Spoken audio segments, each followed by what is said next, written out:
Assalamualaikum warahmatullahi wabarakatuh. Bismillahirrahmanirrahim. Allahumma antas salam wa minkas salam wa ilaika yarji'us salam fahayyina rabbana bissalam wa adkhilna al-jannata daraka darus salam tabarakta wa ta'alaita ya dzal jalali wal ikram. Baik, perkenalkan saya Laila Alfiyah bersama dua rekan saya yakni Mbak Hanik Mutmainnah dan Mas Musyafa Zen akan mempresentasikan terkait teks dan konteks dalam studi Islam.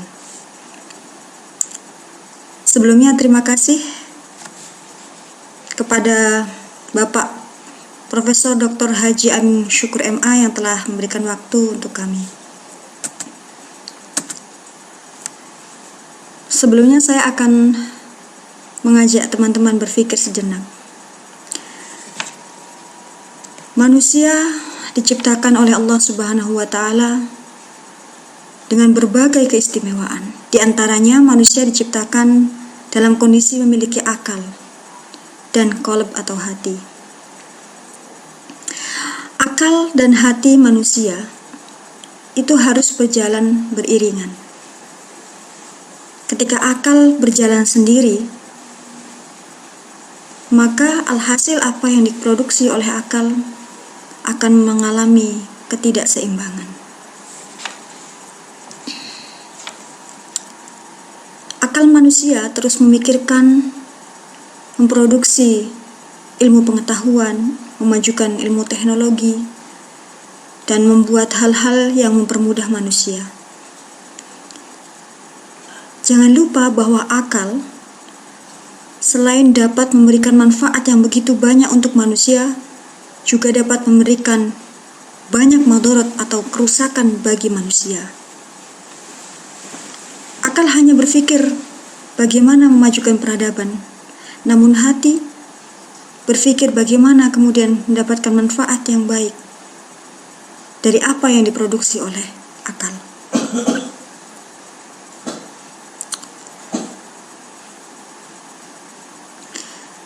Hati menjadi penyeimbang bagi akal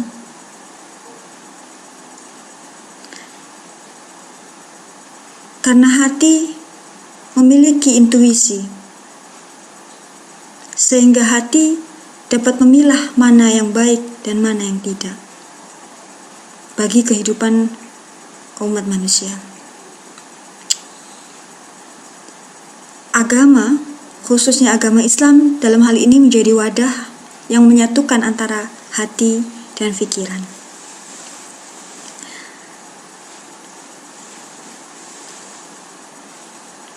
Dengan adanya agama, tentu kita hidup menjadi lebih terarah. Kita tahu mana kewajiban kita, kita mengetahui mana yang harus dilakukan dan mana yang tidak boleh dilakukan.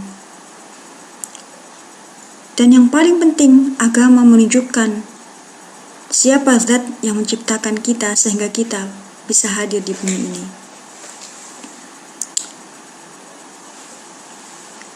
Jika kita telisik, agama Islam khususnya mempunyai sejarah peradaban yang sangat panjang.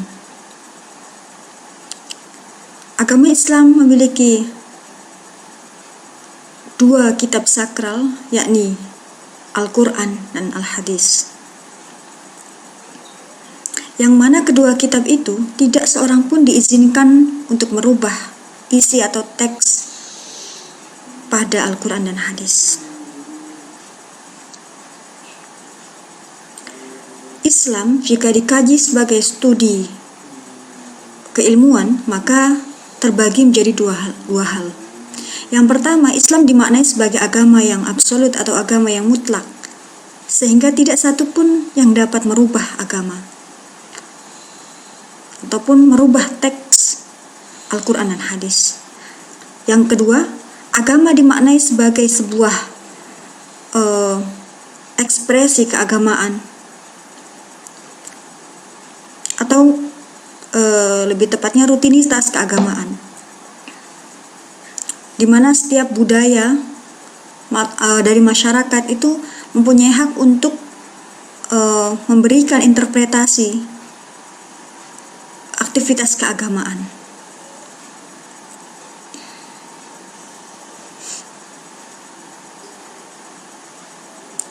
Seperti salah satu contoh dalam Quran surat An-Nisa ayat 3.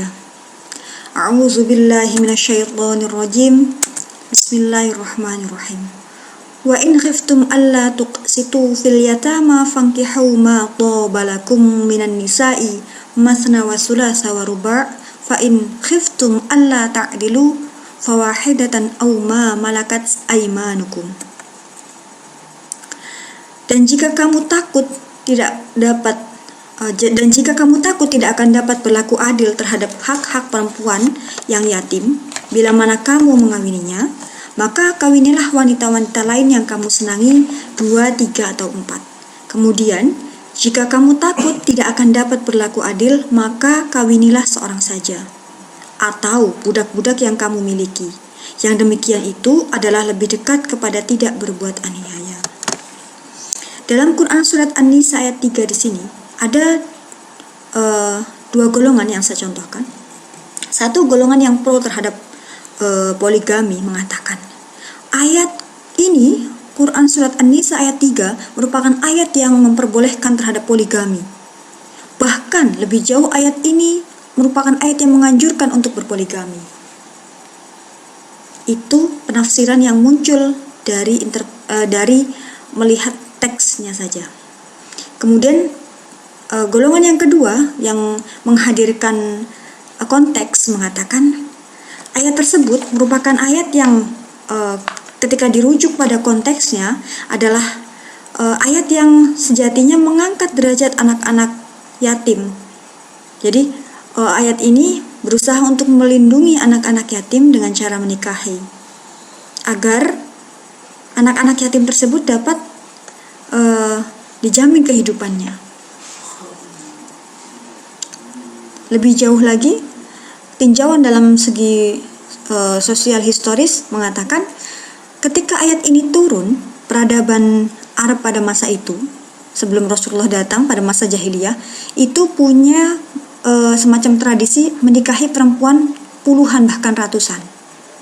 Sehingga dengan datangnya ayat ini bukan memperluas atau memperbanyak jumlah menikahi perempuan, akan tetapi mempersempit pada konteks sosial historis pada masa itu. Sehingga ketika ditarik ke ranah kekinian, maka akan dihasilkan maka akan diperoleh hasil penyempitan makna dari 4 ke 1. Dan catatan dari ayat ini adalah fa in khiftum alla ta'dilu fawahidatan aw ma malakat aymanukum. Ketika kamu tidak mampu berbuat adil, maka satu saja. Keadilan di sini juga mengalami banyak perdebatan. Ada yang mengatakan adil, ulama-ulama kontemporer mengatakan adil di sini itu tinjauannya ada 2 aspek. Yang pertama adalah adil dengan cara memberikan nafkah. Yang kedua atau material ya. Yang kedua itu adil dengan secara biologis, memberikan rasa cinta, kasih sayang, memberikan perlindungan, rasa aman. Dan hal itu tidak akan dapat diperoleh ketika mempunyai istri lebih dari 1, karena tidak satu wanita pun yang merasa adil ketika suaminya memiliki istri yang lain. Dan yang bisa berbuat adil di dunia ini hanya satu, yakni Rasulullah SAW.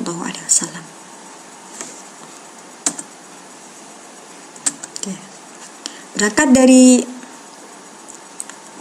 rumusan masalah yang tadi, yang saya ceritakan tadi, ya, maka timbul rumusan masalah, yakni bagaimana maksud pendekatan teks dan konteks dalam pendekatan studi Islam. Kemudian bagaimana penggunaan pendekatan tersebut? Mari kita bahas.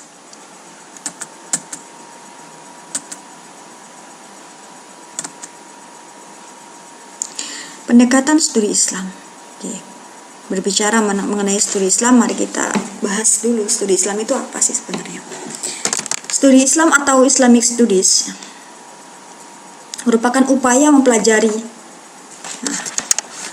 Mempelajari di sini mencakup ajaran, praktek-praktek ibadah maupun rutinitas sehari-hari para pemeluk agama Islam.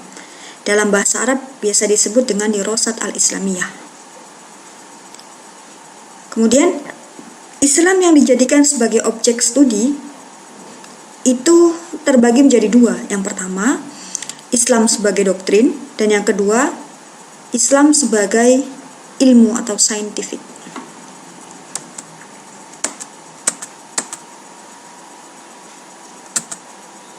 Oke, mari kita bahas tentang objek studi Islam. Oke, silahkan teman-teman lihat. Di sini saya punya gambar sirkulasi objek studi Islam. Studi Islam pada objek pertamanya yakni kitab suci Al-Quran dan hadis, kemudian mengalami beberapa pendekatan ya. Di sini ada 4 pendekatan. Yang pertama institusional, kemudian tool atau alatul ibadah, truth atau al-afkar ad-diniyah, kemudian social interaction. Oke. Institusional. Apa itu institusional? Institusional itu lembaga atau golongan yang mempelajari atau berupaya untuk memberikan interpretasi terhadap kitab suci ayat Al-Quran. Kalau di Indonesia contohnya misalkan lembaga NU, kemudian Muhammadiyah, Ahmadiyah, kemudian FPI, dan lain sebagainya. Kemudian ada truk atau al-afkar ad-diniyah, ya, itu tempat untuk ininya ya, melakukan rutinitas keagamaan seperti masjid, musola gitu. Kemudian tool atau alatul ibadah. Alatul ibadah di sini yang kita sering jumpai seperti tasbih, kemudian sajadah, kalau untuk perempuan mukena, kemudian peci. Ya, alat-alat yang bisa digunakan untuk aktivitas beribadah umat muslim. Kemudian social interaction. Dari alat untuk beribadah, kemudian institution, kemudian itu menghasilkan social interaction. Social interaction itu hubungan antara satu golongan dalam agama Islam dengan golongan yang lain. Contohnya misalkan orang NU berhubungan dengan orang Muhammadiyah dan lain sebagainya, atau berhubungan dengan organisasinya sendiri atau golongannya sendiri. Orang NU bersama dengan orang NU misalkan, itu menimbulkan social interaction. Berikutnya adalah teks dan konteks. Oke. Teks itu apa sih? Teks merupakan suatu usaha dalam memahami makna tekstual dari ayat-ayat Al-Quran. Jadi ya plak dengan sesuai dengan tulisannya gitu, cara menafsirkannya itu. Sebenarnya untuk tekstual di sini tinjauannya banyak, dari ilmu-ilmu kebahasaan, dari asbabun nuzul. Kemudian kalau di bukunya siapa namanya, di bukunya Nasr Hamid itu banyak sekali pembagiannya. Namun itu pada intinya masih berputar atau berkutat di teksnya itu. Kemudian sedangkan konteks adalah situasi yang di dalamnya suatu peristiwa itu terjadi, atau situasi yang menyertai munculnya sebuah teks. Sedangkan kontekstual itu maknanya adalah berkaitan dengan konteks tertentu. Nah, kalau dikaitkan dengan pendekatan studi Islam bagaimana? Maknanya adalah pendekatan yang mencoba menafsirkan Al-Quran berdasarkan pertimbangan analisis bahasa, latar belakang, sejarah, sosiologi, dan antropologi yang berlaku dalam kehidupan masyarakat Arab pra-Islam dan selama proses wahyu Al-Quran berlangsung. Ya, seperti tadi yang saya contohkan Quran Surat An-Nisa tadi, itu kan ketika dimaknai secara teks itu ya seolah-olah ya apa adanya gitu ya. Masna wasulas tawaruba.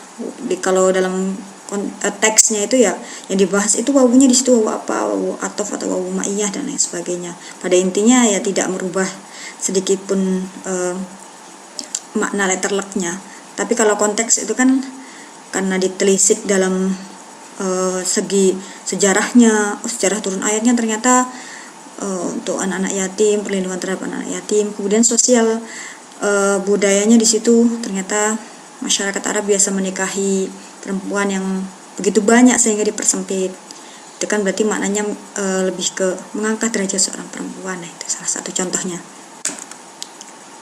Nah, kita beranjak ke filologi dalam pendekatan studi Islam. Oke, filologi sendiri itu apa sih? Filologi itu investigasi ilmiah atas teks-teks bertulis tangan dengan menelusuri sumbernya, keabsahan teksnya, karakteristiknya, serta sejarah lahir dan penyebarannya. Kenapa sih kok filologi yang dimasukin dalam studi pendekatan Islam, pendekatan studi Islam? Ya karena filologi ini kan membahas tentang manuskrip ya, sesuatu yang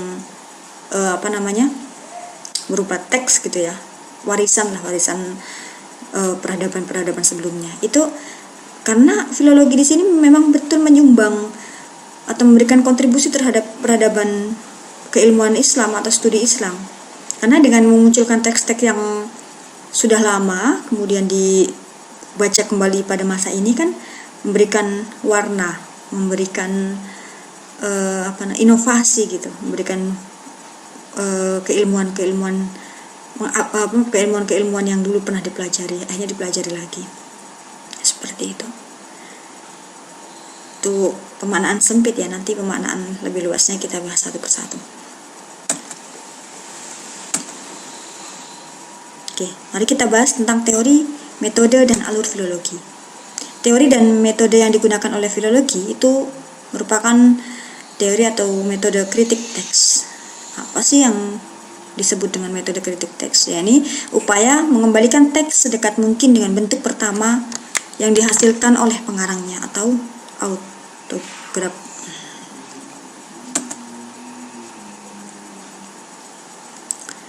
Oke. Kemudian bagaimana alurnya? Alur dari riset filologi di sini pertama berawal dari penentuan teks. Penentuan teks di sini, jadi contoh misalkan saya seorang filolog ya, saya ingin meneliti sebuah manuskrip. Tentunya saya akan menentukan kira-kira judul yang akan saya ambil itu kemana ya arahnya. Oh, karena saya ingin meneliti terkait studi Islam, maka saya akan mencari teks atau manuskrip karangannya ulama-ulama dari Islam gitu ya.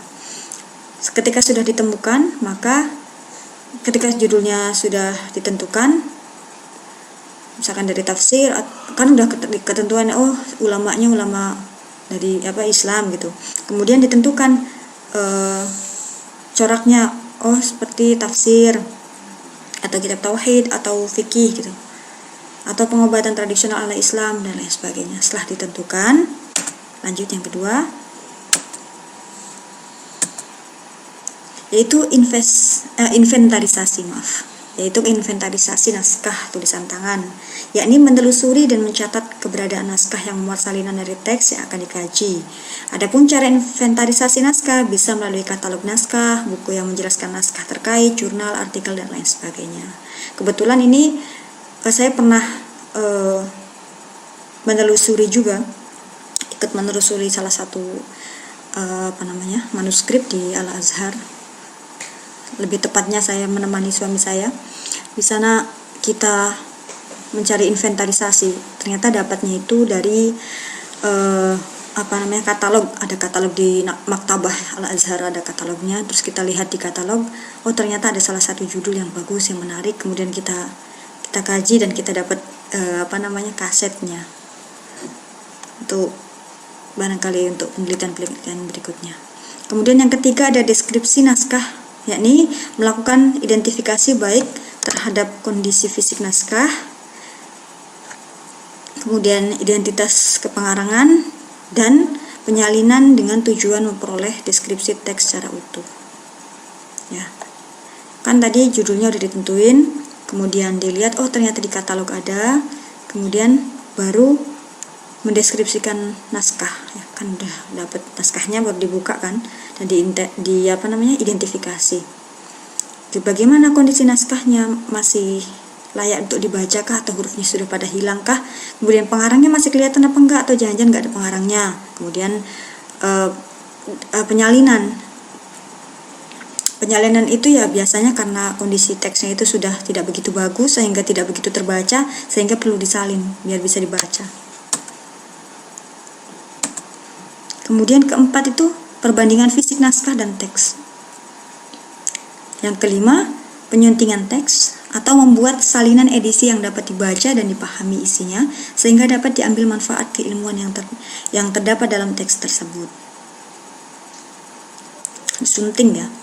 Kalau udah dibandingkan antara fisik naskah dan teks, kemudian disunting, setelah penyuntingan kemudian berlanjut ke penerjemahan.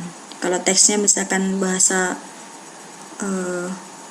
Arab yang kuno, maka kemudian ditambahi terjemahan bahasa Arab yang kontemporer ya. Kan bahasa itu kan mengalami penyempitan, kadang juga perluasan makna. Dan kalau misalkan teksnya itu di Indonesia, misalkan teksnya ulama Nusantara, bahasanya itu bahasa Indonesia atau bahasa Jawa yang sangat lama gitu, yang susah untuk dimengerti. Kita carikan ahlinya, kemudian kita minta beliau untuk menerjemahkan ke bahasa Indonesia yang baik.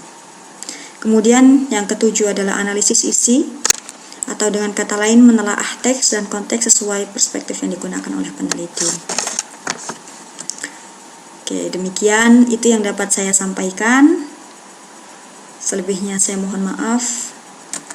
Oke, selamat menyaksikan part 2 yang akan dipresentasikan oleh Mbak Hanik Mutmainnah. Sekian dari saya. Wallahul muwaffiq ila aqwamit thoriq. Wassalamualaikum warahmatullahi wabarakatuh.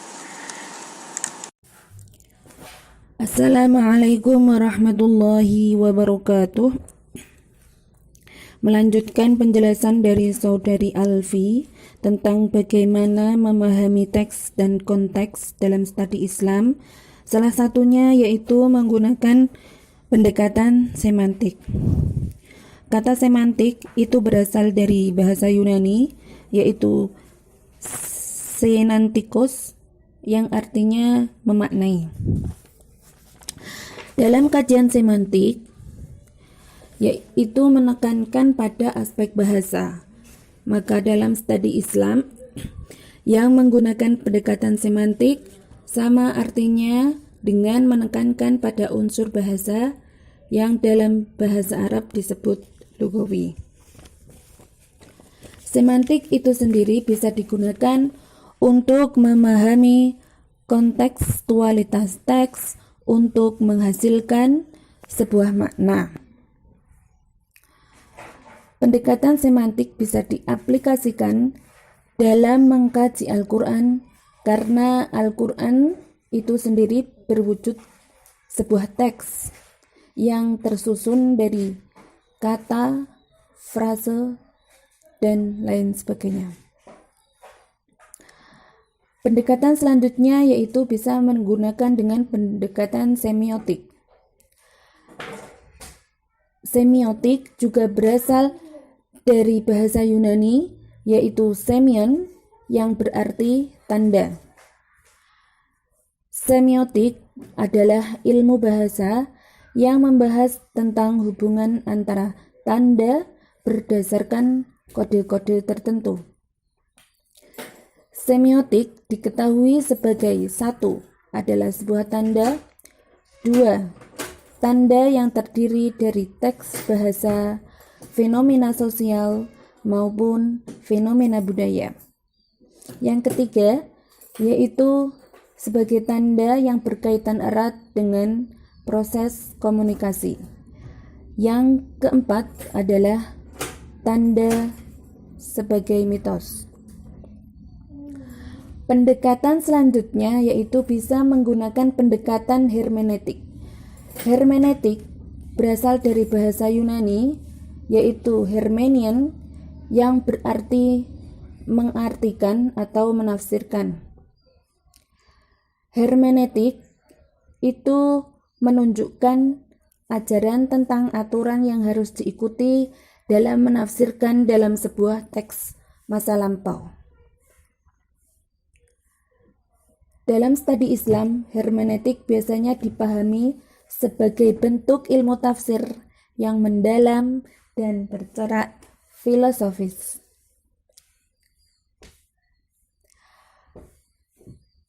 Praktek hermeneutik ini terbukti dalam kajian Asbabun Nuzul dan Nasih Mansuh. Yang kedua yaitu adanya perbedaan antara komentar-komentar yang aktual terhadap Al-Quran dengan aturan teori atau metode penafsiran yang dibentuk dalam ilmu tafsir. Yang terakhir yaitu praktek hermeneutik bisa digunakan dalam tafsir tradisional yang selalu dimasukkan dalam kategori-kategori.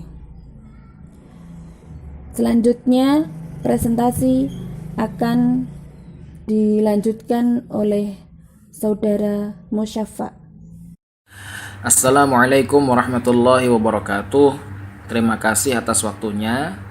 Baik, saya lanjutkan pembahasan berikutnya tentang analisis wacana atau discourse analysis. Pengertian analisis wacana, yakni kajian terhadap satuan bahasa di atas kalimat. Analisis wacana ini dikaitkan dengan konteks lebih luas yang mempengaruhi makna rangkaian ungkapan secara keseluruhan. Pendekatan analisis ini digunakan untuk melacak dan menganalisis historisitas lahirnya konsep lengkap dengan latar belakangnya. Ada beberapa definisi analisis wacana dari beberapa ahli dan sumber. Di antaranya, dalam Kamus Collins Concise English Dictionary, wacana adalah komunikasi verbal, ucapan, percakapan. Sebuah perlakuan formal dari subjek dalam ucapan atau tulisan dan sebuah unit teks yang digunakan oleh linguis untuk menganalisis satuan lebih dari kalimat. Menurut Roger Fuller, wacana adalah komunikasi lisan atau tulisan yang dilihat dari titik pandang kepercayaan, nilai, dan kategori yang masuk di dalamnya. Menurut Foucault, wacana diartikan sebagai bidang dari semua statement, sebagai sebuah individualisasi kelompok pernyataan, dan sebagai praktik regulatif yang dilihat dari sejumlah pernyataan. Di dalam Kamus Longman Dictionary of the English Language, wacana diartikan sebagai sebuah percakapan khusus yang alamiah, formal, dan pengungkapannya diatur dalam ucapan dan tulisan tertentu. Dan masih banyak pengertian-pengertian yang lain yang tentunya berbeda antara satu ahli dengan yang lainnya. Adapun perbedaan ini dikarenakan adanya cara pandang yang berbeda dari disiplin ilmu yang melatar belakanginya. Selanjutnya, B. Kerangka dasar analisis wacana. Ada dua aliran analisis wacana kritis yang paling terkenal belakangan ini, yakni karya Norman Fairclough dan Ten van Dijk. Namun, Ten van Dijk dinilai lebih jernih dalam merinci struktur, komponen, dan unsur-unsur wacananya. Struktur wacana tersusun atas 3 aspek yang saling berkaitan satu sama lain. Di antaranya struktur makro, struktur mikro, dan superstruktur. Struktur makro berkaitan dengan tema atau topik besar atau global meaning-nya. Adapun struktur mikro berkaitan dengan partikel-partikel bahasa. Misal semantiknya, retorikanya, stylistiknya, sintaksisnya, dan lain-lain. Adapun superstruktur berkaitan dengan pola atau struktur kalimat dalam teks tersebut. C. Analisis wacana dalam studi Islam. Berdasarkan pada pendapat Van Dijk, kelahiran teks jenis apapun, termasuk teks keislaman, tidak luput dari pengaruh berbagai aspek kehidupan di dalamnya, baik dari aspek politik, sosial, ekonomi, budaya, dan lain sebagainya. Analisis wacana ditekankan sebagai bentuk interaksi yang dapat berfungsi baik sebagai pertanyaan, tuduhan, maupun ancaman atau threat. Analisis wacana pada awalnya menunjuk pada kajian bahasa dan linguistik sebagai objek penelitiannya. Namun, dalam perkembangannya, analisis wacana tidak hanya mengkaji bahasa saja, akan tetapi juga dalam bidang kajian lain. Kalau dalam linguistik, analisis wacana menunjukkan kepada kajian terhadap satuan bahasa di atas kalimat yang memusatkan perhatian pada hubungan ketatabahasaan atau gramatikal. Dalam sosiologi, analisis wacana menunjuk pada kajian terhadap hubungan konteks sosial dengan pemakaian bahasa. Adapun dalam psikologi sosial, analisis wacana menunjuk pada kajian terhadap struktur dan bentuk percakapan atau wawancara. Dalam ilmu politik, analisis wacana menunjuk pada kajian terhadap praktik pemakaian bahasa dan tali temalinya dengan kekuasaan. Maka, tampak jelas pula kaitannya dalam studi Islam. Istilah analisis wacana menyertakan telaah bahasa dalam kajian teks-teks keagamaan atau keislaman. Maka, nampak jelas pula kaitannya dengan studi Islam. Dalam studi Islam, istilah analisis wacana menyertakan telaah bahasa dalam kajian teks-teks keagamaan atau keislaman. Bab 3. Kesimpulan. Dari pembahasan di atas, disebutkan bahwa ilmu-ilmu yang digunakan sebagai pendekatan teks dan konteks dalam studi keislaman di antaranya yaitu 1. Kajian teks pendekatan filologi, 2. Kajian teks pendekatan semantik, 3. Kajian teks pendekatan semiotika, 4. Kajian teks pendekatan hermeneutika, dan 5. Kajian analisis wacana atau analisis teks. Demikian pemakaran dari makalah ini tentang pendekatan studi Islam dari segi tekstualitas dan kontekstualitas. Adapun dengan banyaknya kekurangan dari makalah kami dan presentasi yang kami paparkan, kami mengharapkan adanya kritik dan saran dari para penyimak sekalian, wabil khusus dari Prof. Amin. Syukur. Dan pada akhirnya kami bertiga, Bu Alfi, Bu Hani, dan saya Musyafa Zain mengucapkan wallahul muwaffiq ila aqwamit thoriq wal afu minkum. Wassalamualaikum warahmatullahi wabarakatuh.